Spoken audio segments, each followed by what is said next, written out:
Forget everything you know about AI. Seriously, delete the tab, because what I just installed on my computer makes ChatGPT look like a toy.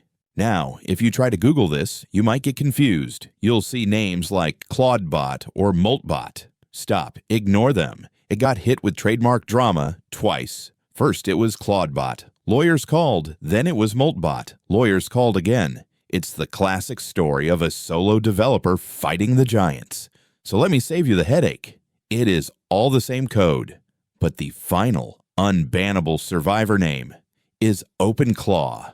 Don't download the old ones. They are dead. Search for OpenClaw. See, normally you beg AI for help. You type, it replies, and it forgets you. Boring.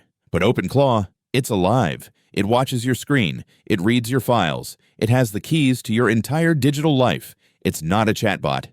It's an employee. And your wallet, yeah, get ready to cry. The software is free, but the brain, Claude Opus, costs real money. We're talking $300 a month if you let this thing run wild 24/7. I woke up today, and it had already checked my calendar, unsubscribed from spam, and negotiated a car price via email while I was brushing my teeth. It's called the Bagel Protocol.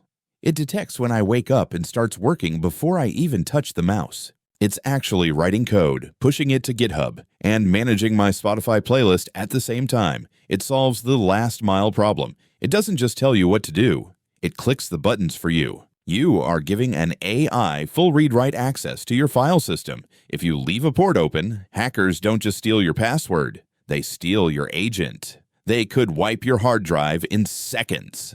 This isn't a game. It is dangerous.